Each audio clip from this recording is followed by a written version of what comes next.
all eyes on this election. One big question many people want to know is, do you think that we're going to know the results after the polls close on November 5th, or could this be something that we're waiting a while for? Well, they're going to work to ensure that the election is safe and secure and accurate. You shouldn't be surprised, in fact, that if there are legal challenges, if there are recounts, especially in the swing states, and of course, that we all have these expectations that the polls close and then results are known immediately. But, you know, that's often not the case, and maybe even a little bit unreasonable to expect.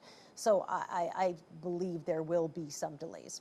You know, you've spent a lot of time in the swing states, and of course, many people here in Florida feel like we've been neglected. Is it just a sort of a foregone conclusion that Florida is going to go to President Trump, and it would just sort of be a waste of time for the candidates to do much campaigning here?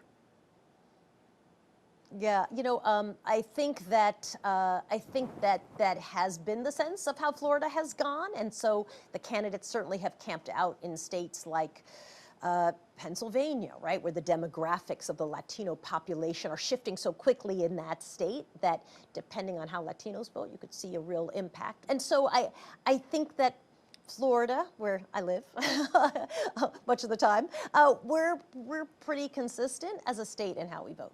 While you're spending time across the country, are you finding that there are still many people that haven't made up their minds?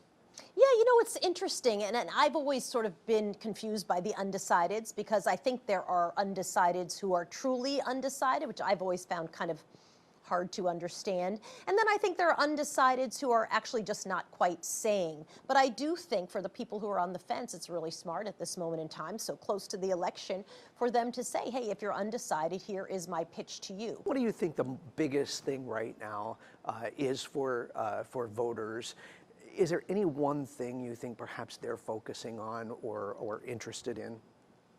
Yeah, that's such a great question, because in a way, yes, it's the economy. Everyone you asked, you know, what is their issue?